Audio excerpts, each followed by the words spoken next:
My pick-me friend constantly puts me down in front of my boyfriend while pretending she was just one of the guys. I made her realize that she picked the wrong target.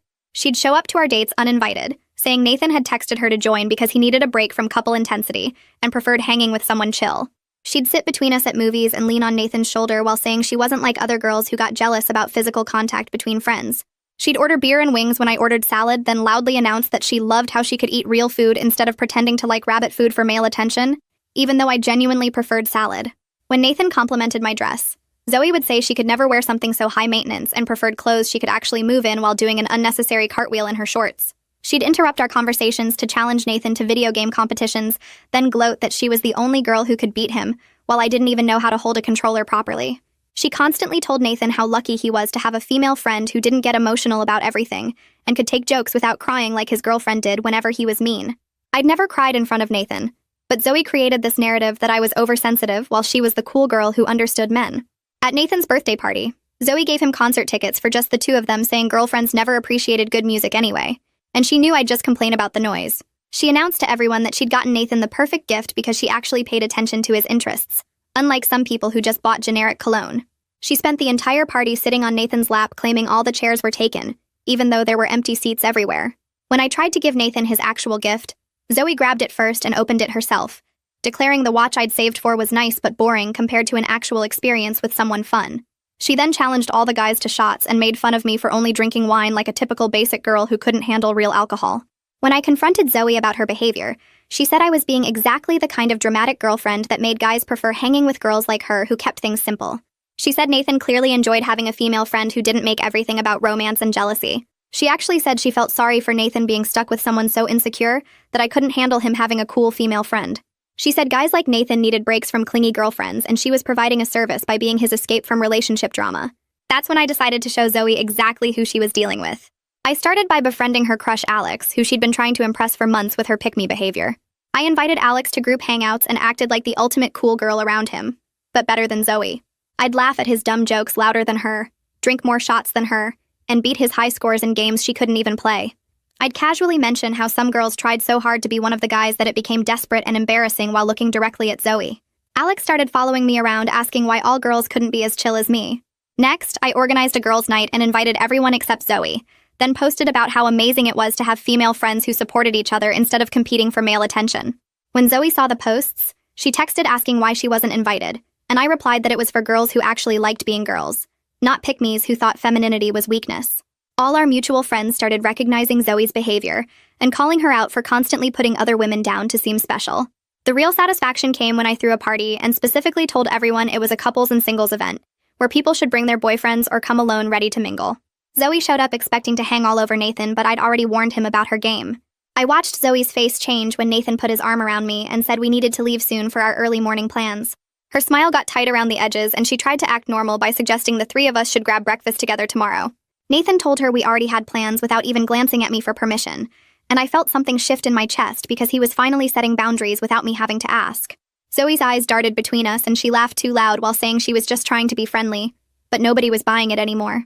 Heather appeared next to me near the kitchen and touched my elbow, pulling me away from the group. She leaned in close and admitted she'd been watching Zoe put me down for months, but kept thinking maybe she was reading too much into it. Watching Zoe tonight made everything click into place for her, and she asked if I was okay dealing with this constantly. I told her honestly that it had been wearing me down, but I was handling it, and Heather squeezed my hand while saying she wished she'd spoken up sooner. We rejoined the party, and I noticed other people were treating Zoe differently now, keeping more distance and not laughing at her jokes the same way. The next morning, Nathan and I went to brunch at this place near campus that makes amazing pancakes. He brought up Zoe before I could even mention her, saying Julian had texted him that she seemed really upset when we left the party. Nathan pushed his food around his plate and admitted he'd been trying to be nice because Zoe didn't have many close friends, but he was starting to see how differently she acted toward me when he was around. I wanted to unload everything I'd been feeling for months, but I stopped myself because Nathan needed to figure this out on his own, not because I pushed him into it. Instead, I reached across the table and held his hand, telling him I appreciated him noticing, and that we could talk about it more when he was ready. We spent the rest of brunch talking about other stuff and laughing at stupid memes on his phone, and it felt good to just be us without Zoe's shadow hanging over everything. I made a choice right then not to bring up Zoe again unless Nathan did first, because I wanted him to see the problem clearly without feeling like I was making him choose sides.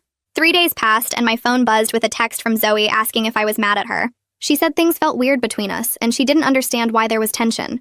I stared at the message for a full minute before typing back that everything was fine, and we should all hang out soon. My roommate Kavya looked over my shoulder and raised her eyebrows, asking if I was really going to pretend nothing happened. I told her I had a plan, and sometimes the best way to win was to let people think you weren't playing. Zoe sent back 3 happy emojis and said she was so glad we were cool, and I put my phone down feeling slightly sick about how fake we were both being. Tuesday afternoon, I stopped at the campus coffee shop to grab something between classes, and saw Alex sitting alone at a corner table with his laptop open and papers spread everywhere. I walked over and asked what he was working on, and his whole face lit up when he started explaining his engineering project about renewable energy systems. Most people's eyes glazed over when Alex talked about his work, but I actually found it interesting, so I pulled up a chair and asked real questions about the technical parts. 20 minutes flew by while we talked, and I made sure to laugh when he made jokes about his professor's weird grading system. Alex seemed surprised that I cared about what he was doing instead of just pretending to listen, and I could tell Zoe had never shown this kind of genuine interest. He told me about the problems he was running into with his calculations, and I suggested he talk to Professor Finley, who taught my statistics class, and Alex grabbed his phone to write down her office hours. When I finally had to leave for class, Alex thanked me for the advice and said it was really cool talking to someone who actually got what he was trying to do. Thursday morning, Alex texted me that he was going to a study group at the library that night if I wanted to stop by. I wrote back casually that I might come since I needed to work on my psychology paper anyway. His response came back fast, saying he'd text me the room number and he hoped I could make it. I could picture Zoe's face if she knew Alex was inviting me to study with him, and part of me felt guilty for using him this way, but another part remembered every time Zoe had made me feel small. That evening, I picked out jeans and a comfortable sweater. Nothing too fancy, but I made sure I looked good. I stopped at the store and grabbed bags of chips and cookies to bring for the group, the kind of thoughtful thing Zoe would never do because she was too busy trying to prove she was one of the guys. The study room was on the 3rd floor, and I could hear voices through the door before I knocked. Alex jumped up to let me in and introduced me to his 3 friends who were all working on different projects. I put the snacks in the middle of the table and everyone thanked me before diving in. For the next hour, I actually worked on my paper while listening to their conversations about classes and professors and weekend plans. When they asked my opinion, I gave it, and when they made jokes, I laughed if they were funny, and the whole thing felt natural instead of forced. Alex kept glancing over at me with this small smile like he was happy I'd come, and I started to wonder if maybe I actually liked hanging out with him beyond just my plan to get back at Zoe. The door opened without anyone knocking, and Zoe walked in wearing shorts and a tank top even though it was cold outside. She looked around the room and her eyes landed on me sitting next to Alex, and I watched her whole body tense up. Zoe immediately started talking loud about how she'd heard there was a study group and decided to crash it, and she pulled a chair right up next to Alex's other side. She asked him to explain some concept from their shared engineering class, and he started answering, but she kept interrupting to show off that she knew related information. Alex's friends exchanged looks and went back to their own work, while Zoe kept trying to prove she was the smartest person in the room. I stayed quiet and focused on typing my paper, occasionally reaching for a chip or asking one of the other guys a question about their project. Every few minutes, I felt Alex look over at me instead of at Zoe, who was practically leaning across him to point at things in his textbook. She challenged him to quiz her on formulas, and he did it half-heartedly while his friends started packing up their stuff earlier than planned. Zoe didn't seem to notice she was clearing the room with her desperate energy, but I caught Alex glancing at me with this tired expression that looked a lot like relief. After everyone else left, Alex suggested we should probably head out too since the library would close soon. Zoe said she'd walk out with us, but Alex told her he was going to walk me back to my dorm since it was late. Her mouth opened and closed, and she muttered something about having to go the other direction anyway before leaving ahead of us. Alex and I walked slowly across campus, and he thanked me for bringing snacks and being cool to talk to. He said it was nice hanging out with someone who didn't turn everything into a competition, and he didn't say Zoe's name, but we both knew exactly who he meant. I told him his project was genuinely interesting, and I'd love to hear how it turned out, and he asked if I wanted to grab coffee sometime to talk more about it. We reached my building and exchanged numbers, and I went upstairs feeling like my plan was working, but also feeling weird about whether I actually liked Alex, or if I was just using him to hurt Zoe. I opened my phone and pulled up my texts with Heather, my fingers moving fast across the screen. I asked if she wanted to organize a girls' night this weekend with some of our friends, and she responded within minutes saying she was totally in. We went back and forth planning a movie night at her apartment with wine and takeout, and I started creating a group chat with Heather, Kavya, and 3 other girls from our friend group. I deliberately scrolled past Zoe's name in my contacts and didn't add her to the chat. Nobody asked why she wasn't included, and I felt a small rush of satisfaction knowing our whole group had noticed her behavior, even if nobody said it out loud. Friday night arrived, and I showed up at Heather's apartment with 2 bottles of wine and my favorite blanket. The apartment smelled like pizza and popcorn, and everyone was already spread across the couch and floor in comfortable clothes. We started the first movie, but nobody really watched it because we kept pausing to talk and laugh about random things. Kavya mentioned halfway through the night how exhausting it was being around people who constantly put other women down, and the room went quiet for a second. Heather agreed immediately and said she'd been thinking the same thing lately. Another girl named Maya shared a story about a friend from high school who used to do the same pick-me stuff, and how draining it was to be around. Everyone started sharing their own experiences with girls who competed instead of supported, and I realized our whole friend group had been quietly noticing Zoe's pattern for months. Nobody said her name directly, but we all knew exactly who we were talking about. The conversation felt good and real instead of fake, and I remembered why I actually liked hanging out with these girls. Heather grabbed her phone and suggested we take a group photo to remember the night. She said we should post it with a caption about supporting your female friends, and everyone agreed. I hesitated for just a second, thinking about how Zoe would feel seeing it, but then I remembered her sitting on Nathan's lap at his birthday party, and telling everyone I bought boring gifts. I remembered every time she made me feel small in front of my boyfriend, and I told Heather the caption sounded perfect. We squeezed together on the couch and took several photos until we got one where everyone looked good. Heather typed out the caption about real friends lifting each other up and tagged everyone in the photo before hitting post. My phone buzzed less than an hour later with a text from Zoe asking why she wasn't invited to girls' night. She said she thought we were all friends, and she didn't understand what was going on. I stared at the message for a minute before typing back that it was specifically for girls who lift each other up instead of tearing each other down. I added a thinking face emoji at the end to make it completely clear I was calling out her behavior. My phone started ringing immediately with her name flashing across the screen. I let it go to voicemail and kept talking to the girls around me. A few minutes later, I checked the voicemail and listened to Zoe's defensive, angry voice claiming I was being a jealous girlfriend who couldn't handle Nathan having female friends. She said I was trying to turn everyone against her for no reason, and she didn't deserve to be treated like this. I screenshot the voicemail transcript where she specifically called me a jealous girlfriend, and sent it to Heather with a caption saying this was exactly the problem we'd been talking about. Heather showed it to Maya and another girl from the group, and suddenly everyone was agreeing that Zoe's pattern of putting me down had gone too far.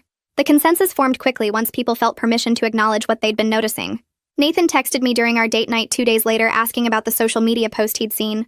We were sitting at our favorite restaurant and I could tell he'd been thinking about how to bring it up. I explained honestly that Zoe had been making me feel bad about myself for months, and I needed time with friends who actually supported me instead of competed with me. I watched his face shift from confused to uncomfortable as he processed what I was saying. He admitted he'd been noticing things too, like how Zoe always had to mention she wasn't like other girls, or how she put me down in ways that seemed like jokes but really weren't. He apologized for not speaking up sooner and said he didn't realize how much her behavior was affecting me. I felt relief wash over me knowing Nathan was finally seeing what I'd been dealing with. He reached across the table and took my hand, and promised to be more aware going forward. Alex started texting me more frequently over the next few days, sending memes and asking my opinion on music. I responded enthusiastically to everything and made sure our conversations felt fun and easy. I knew Zoe could probably see him online and active, but not messaging her, and the thought made me feel vindictive and guilty at the same time. I invited Alex to join Nathan and me for lunch with Julian at the campus food court, and he accepted right away. We met up on Tuesday, and I made sure to include Alex in conversations naturally, while also being affectionate with Nathan, so everyone understood the boundaries. Alex seemed relaxed and happy just talking about normal things without anyone trying to prove anything. I could tell he appreciated being treated like a person instead of a prize to be won.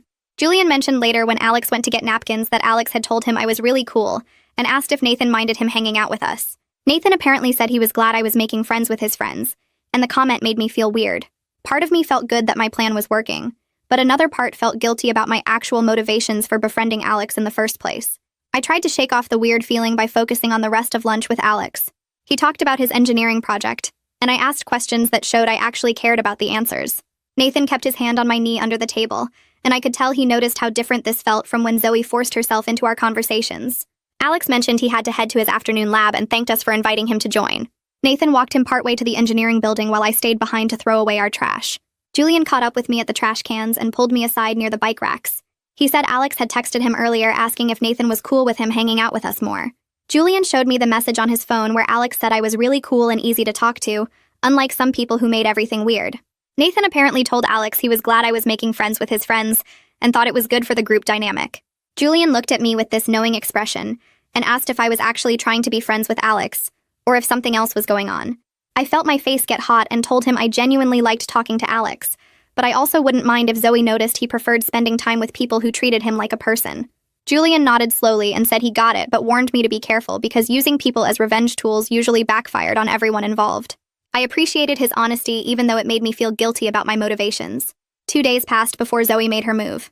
I walked out of my psychology class Thursday afternoon and found her waiting by the building entrance with her arms crossed.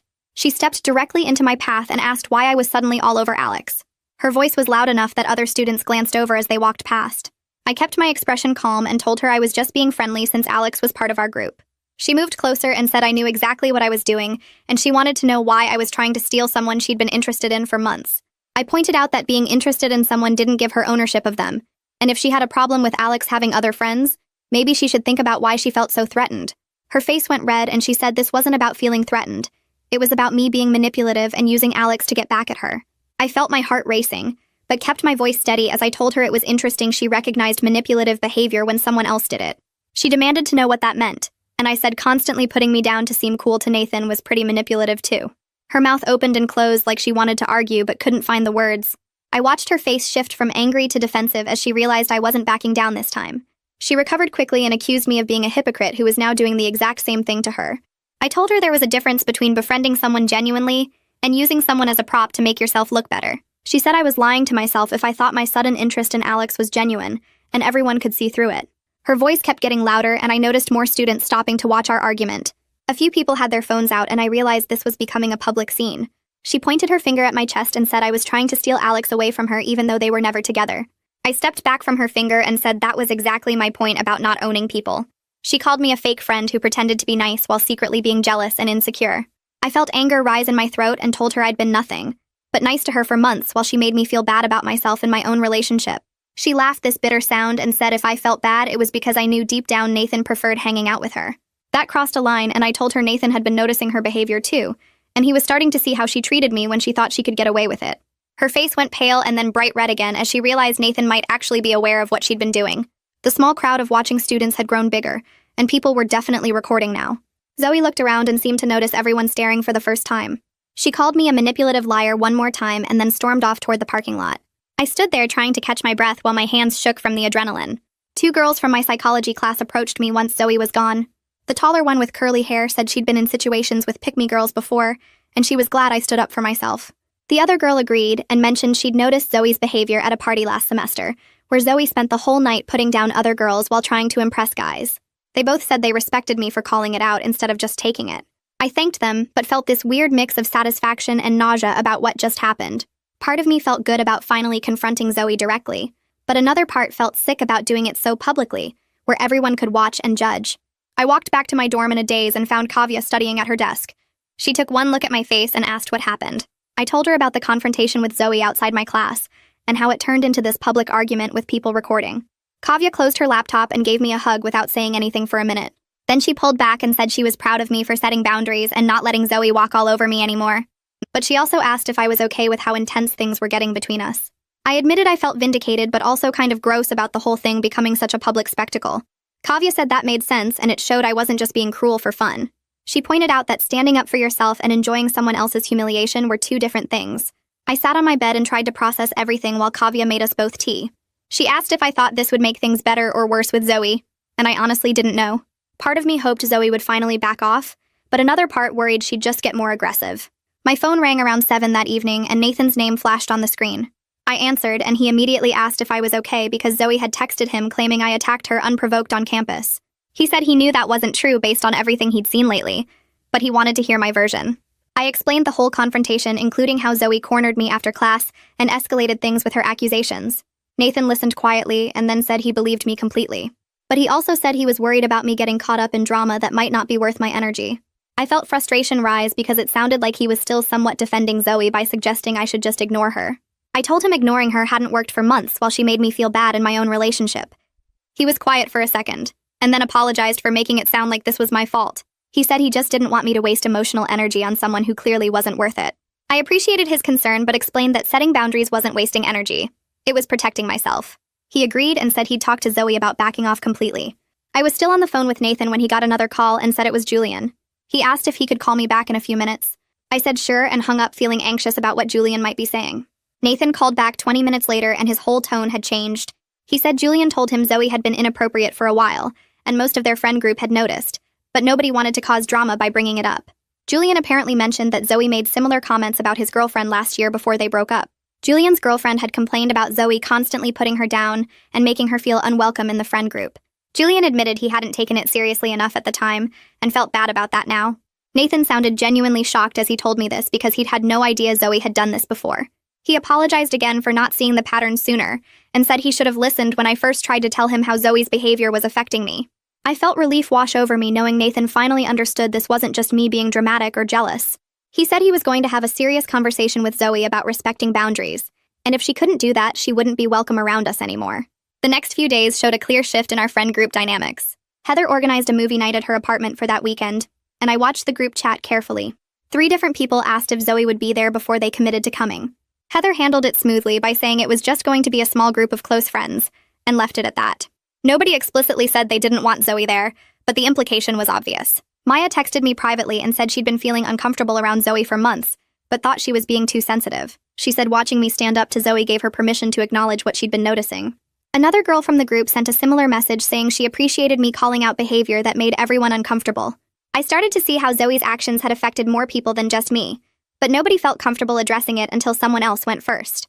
The friend group was naturally dividing, with most people gravitating away from Zoe once they felt permission to acknowledge her behavior pattern. I checked Instagram Saturday morning and saw Zoe had posted to her story. The first slide was a quote about fake friends who can't handle strong women who speak their minds. The second slide was a selfie of her looking sad with a caption about how disappointing it was when people showed their true colors. The third slide said something about how real ones knew her worth, and everyone else could stay bitter. My phone started buzzing with screenshots from different people, all sending me Zoe's story with eye roll emojis. Heather sent one with a message saying Zoe was really trying the victim narrative. Julian sent one saying he couldn't believe she was still playing the misunderstood strong woman card after everything. Even Alex sent me a screenshot with a message saying he was sorry I had to deal with this level of drama. I realized Zoe's attempt to paint herself as the victim wasn't landing the way she hoped, because too many people had finally started seeing through her act. Alex texted me Tuesday afternoon asking if I'd help him pick out a birthday gift for his sister. I agreed immediately, and we made plans to meet at the mall Thursday after his classes.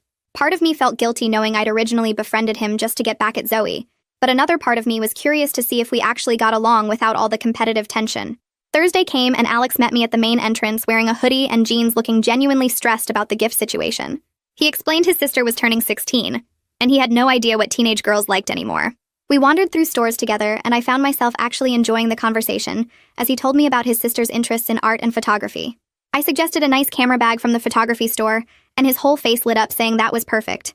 We grabbed coffee afterward and talked about his engineering projects and my psychology classes, and I realized I was having fun without performing or competing with anyone. He made a dumb joke about thermodynamics, and I laughed because it was actually funny, not because I was trying to prove anything to Zoe. The afternoon felt easy and comfortable in a way that surprised me, and I caught myself thinking Alex was actually a decent guy when he wasn't being used as a weapon in someone else's game. We were looking at camera accessories when Alex's phone buzzed for the 3rd time in 10 minutes. He glanced at it and sighed, and I asked if everything was okay. He hesitated, then admitted Zoe had been texting him constantly over the past few days, asking what he was doing and who he was hanging out with. I felt my stomach twist, knowing I'd probably triggered that behavior by giving Alex attention Zoe wanted. He said her messages were getting intense, and he'd been keeping his responses short because the whole thing felt overwhelming. I watched him scroll through a string of texts from her asking if he was free, what his plans were, if he wanted to hang out, and why he wasn't responding faster.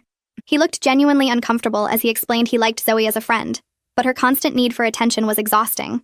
I realized I might have accidentally helped him see what I'd been dealing with all along, this pattern of someone demanding all your focus and making you feel guilty for having other relationships.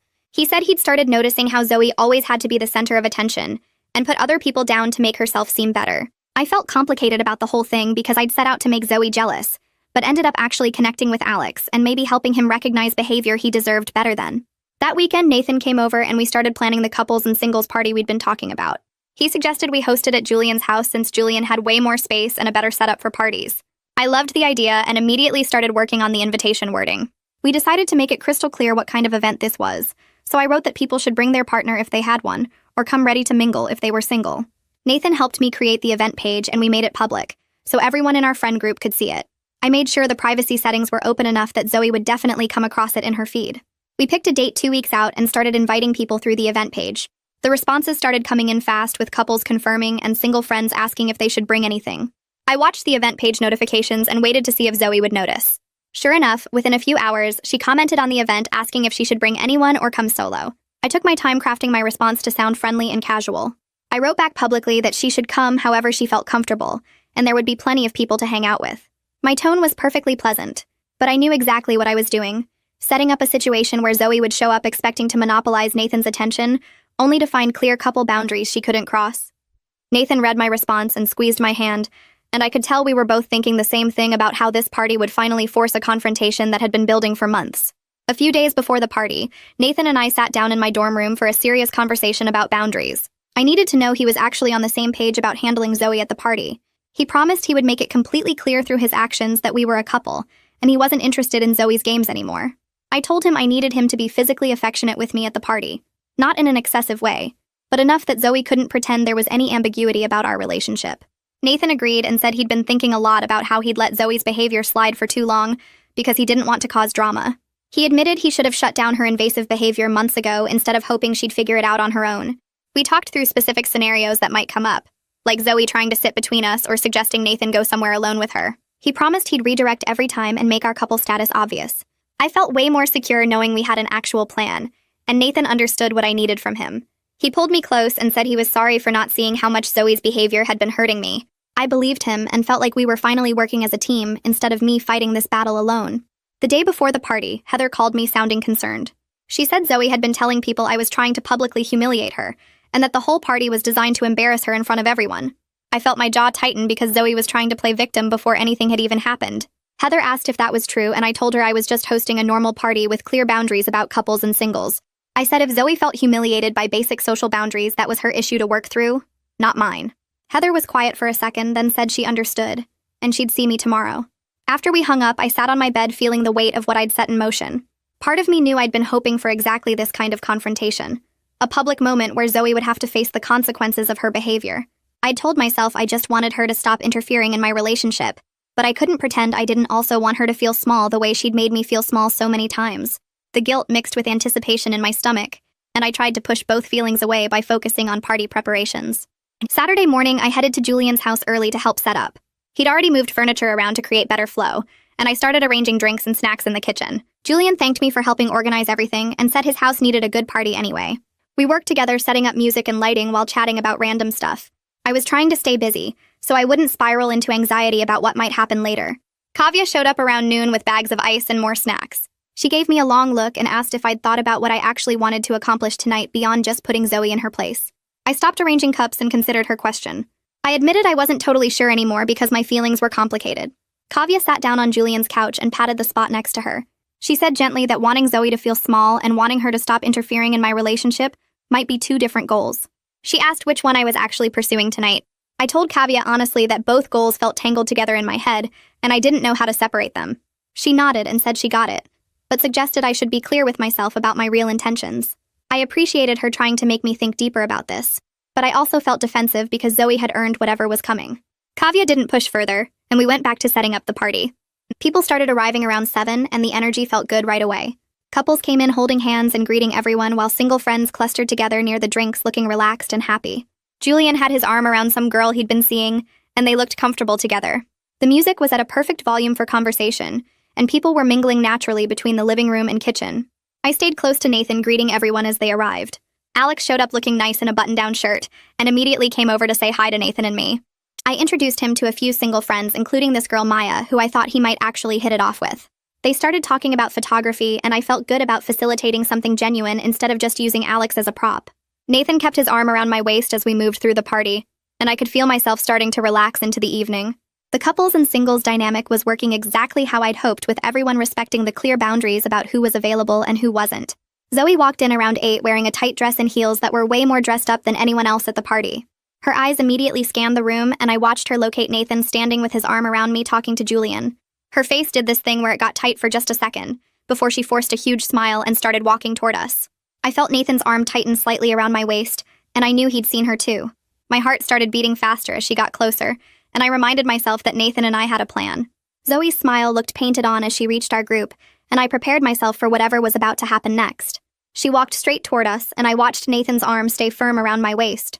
Zoe got close and tried to wedge herself between us like she always did, but Nathan shifted his body so I stayed tucked against his side while he smiled at her and said hello. Her eyes darted between us, and she suggested that maybe Nathan wanted to go grab drinks with her. Nathan said that sounded good and we'd all go together. He took my hand and started walking toward the kitchen with me right beside him. Zoe followed behind us, and I could feel her frustration even though I wasn't looking at her. We reached the drinks table, and Nathan kept holding my hand while he poured himself a beer. Zoe grabbed a cup and started pouring vodka while complaining loudly about how the whole party felt so couple-focused. She said she felt left out and unwelcome. Heather was standing nearby getting ice and she turned around with a big smile. Heather said that was literally the whole point of a couples and singles party. Several people standing around the kitchen laughed and agreed with Heather. Zoe's face turned red and she took a big drink from her cup. Alex walked over to our group and asked if I wanted to help him make his drink since I knew the good mixers. I started to say sure when Zoe jumped in and said she was great at making drinks. She reached for the bottles and started explaining some complicated recipe. Alex looked uncomfortable and said he'd specifically asked me because I'd mentioned a good combination last week. The rejection showed clearly on Zoe's face and she stepped back from the table. I helped Alex mix his drink and we talked about the music playing while Zoe stood there watching us. Nathan stayed close to me the whole time with his hand on my lower back. The next hour felt like watching Zoe slowly realize her usual tricks weren't working anymore. She followed Nathan around trying to get him alone, but every time she suggested they go somewhere or do something, he redirected the conversation back to the group. When she tried to pull him away to show him something on her phone, he glanced at it while staying next to me, and then turned back to finish his conversation with Julian. She attempted to start a debate about some video game, but Nathan just agreed with her point and moved on instead of engaging in the competitive banter she wanted. I watched her get more and more frustrated as nothing landed the way it used to. Her smile got tighter and her laugh got louder and more forced. She kept touching Nathan's arm or shoulder, but he'd shift away naturally without making it obvious. At one point, she suggested we all play beer pong, and Nathan said he and I were actually having fun just talking to people. Her eyes got hard when he said that, and I saw her jaw clench. Julian suggested we play couples trivia instead, where partners answered questions about each other. Nathan liked that idea and asked how well everyone thought they knew their partners. Zoe's voice cut through the room announcing that she probably knew Nathan better than I did. She said she actually paid attention to his interests instead of just pretending to care. The whole room went quiet, and I felt Nathan's body go stiff next to me. Nathan's face changed into an expression I'd never seen before. His eyes went cold and his mouth set in a hard line. He looked directly at Zoe and told her she didn't know him as well as she thought. His voice was calm but firm when he said her constant disrespect toward me and our relationship wasn't cute or funny anymore. He said he was done pretending it was okay. Zoe tried to laugh and wave her hand dismissively. She started to say she was just joking around like always, but Nathan cut her off mid-sentence. He said real friends don't constantly put down their friend's girlfriend. He added that her pick-me act was transparent and exhausting. He told her if she couldn't treat me with basic respect, then she wasn't welcome around us anymore. His words hung in the air and nobody moved or spoke. Zoe's eyes filled with tears, and she looked around the room like she was searching for someone to back her up. Everyone either looked away or stared at their drinks. A few people near Julian actually nodded in agreement with what Nathan had said. Zoe's face crumpled and she grabbed her jacket off the couch. She rushed toward the door and I heard her crying as her footsteps went down the stairs. The front door slammed and the party stayed quiet for another few seconds. I felt this rush of satisfaction flood through my chest. She'd finally faced consequences for all those months of making me feel small. But right behind that feeling came this uncomfortable twisting in my stomach that I didn't expect. People started coming up to me saying it was about time someone called her out. A few friends congratulated me or said they were glad Nathan finally said something. But I noticed some people looking concerned and whispering to each other. 2 girls from my psychology class had worried expressions, and one of them kept glancing at the door like she was thinking about going after Zoe. The party slowly started up again with conversations resuming and music getting louder, but the energy felt different now. Nathan pulled me aside into Julian's hallway and asked if I was okay. I admitted I felt weird about what just happened, even though Zoe deserved to be called out. He nodded and said he'd been wanting to say something for weeks. He explained he kept hoping she'd get the hint on her own, and he wouldn't have to make it so public. His hand squeezed mine, and he said he was sorry for not speaking up sooner. I leaned against the wall and tried to sort through the mix of emotions in my chest. Part of me felt vindicated and relieved that Nathan had finally set boundaries. But another part of me felt sick about watching Zoe cry and leave while everyone stared. I thought about how I'd deliberately planned this whole thing to humiliate her publicly. Nathan asked if I wanted to leave, and I shook my head. We went back to the party, and I tried to enjoy the rest of the evening, but I couldn't fully shake the uncomfortable feeling that had settled over everything. Julian walked over and pulled out his phone. He showed me a text from Zoe asking if everyone hated her now. His face looked torn between concern and frustration. He said he didn't know what to tell her because, yeah, her behavior had been really bad for months, but watching her leave crying made him feel weird about the whole thing. I stared at the message on his screen and felt my stomach twist harder. Part of me wanted to say she deserved it after everything she put me through. But another part of me kept seeing her face crumple right before she ran out. Julian put his phone away and squeezed my shoulder before walking back to where some other friends were standing. I realized this whole situation wasn't as simple as good guy versus bad guy like I'd been telling myself. The party kept going around me, but everything felt different now. People were laughing and talking, but the energy had this uncomfortable edge to it. Some friends kept glancing at me like they wanted to say something but weren't sure how. Others avoided looking at me completely. I tried to join conversations, but I couldn't focus on what anyone was saying. My brain kept replaying Zoe's tears, and the way everyone had just watched her leave. Alex found me standing alone near the kitchen counter about an hour later. He leaned against the wall next to me and said quietly that he hoped I wasn't feeling bad about what happened. He told me Zoe's behavior really had been out of line for a long time. His voice was gentle, but I could hear the discomfort underneath it. He kept shifting his weight from one foot to the other. I thanked him and tried to smile, but it felt forced. Even Alex seemed uneasy about how everything went down, even though he was trying to be supportive. He mentioned he was going to head out soon and asked if I was okay. I nodded and told him I was fine. He gave me a quick hug and left with a couple other people. I watched more guests start filtering out and realized the party was winding down earlier than Julian had planned. Kavya drove me home around midnight. The car was quiet except for the radio playing softly. She kept her eyes on the road but finally asked how I was feeling about everything. I stared out the window at the dark streets passing by. I told her honestly that I'd wanted Zoe to face consequences for months of making me feel terrible. But actually watching her cry and run out of the party felt worse than I'd expected it to. My voice cracked a little when I admitted I wasn't sure if that made me a good person or just someone who got what they wanted and now felt guilty about it. Kavya reached over and squeezed my hand.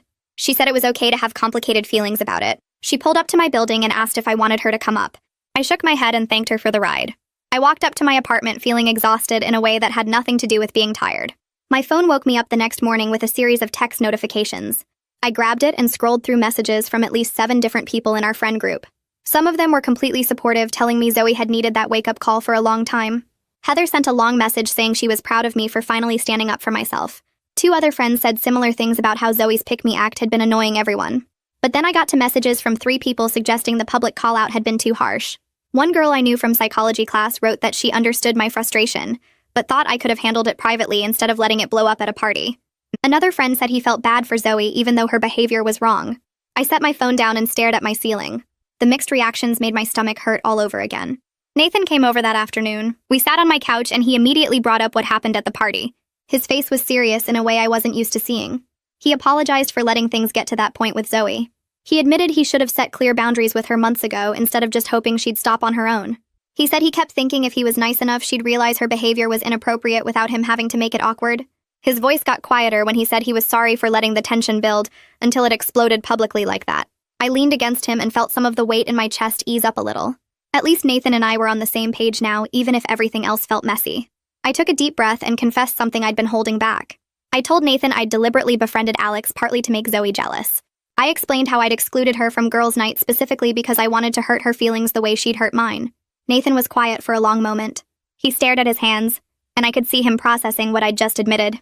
Finally, he said he understood why I did those things given how Zoe had treated me. But then he asked if I actually felt good about those choices now. His question hung in the air between us. I wanted to say yes immediately, but the word wouldn't come out. The truth was, I didn't feel as satisfied as I thought I would. Nathan kept looking at me with this patient expression waiting for my real answer. I finally admitted I didn't feel entirely good about my revenge tactics, even though Zoe's behavior had justified my anger.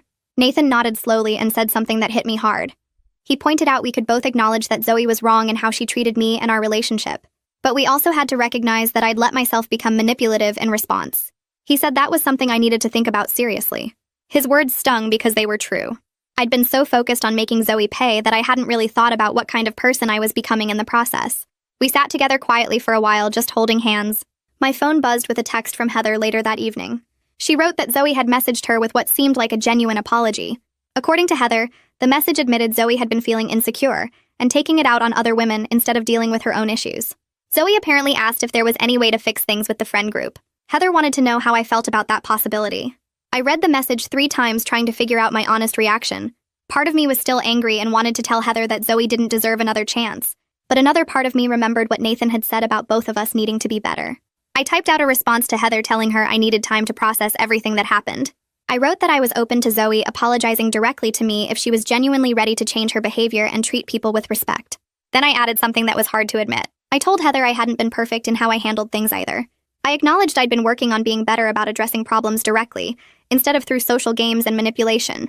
Heather responded with a heart emoji and said she thought that was really mature of me. I set my phone down feeling like maybe this whole mess could eventually lead to something better, even if it sucked getting there. 3 weeks passed and things slowly settled into a new normal. Zoe started keeping her distance from me and Nathan, but she'd show up to occasional group hangouts. When she did come around, she was noticeably different. She didn't make those constant comments putting other women down anymore. She actually asked people questions and listened to their answers instead of just waiting for her turn to talk. She stopped trying to prove she was cooler than everyone else. Nathan and I got stronger through everything that happened. We learned how to communicate better about boundaries and what we needed from each other. I became way more aware of my own capacity for being petty and manipulative when I felt threatened. That awareness made me work harder at handling conflict in healthier ways. Our friend group felt more genuine now without all the underlying tension. I caught myself genuinely laughing at Julian's dumb jokes during a game night and realized I was actually happy. My relationship felt solid and my friendships felt real. Getting to this point had been way messier than I wanted to admit, but I wouldn't take it back because it taught me things I needed to learn about myself.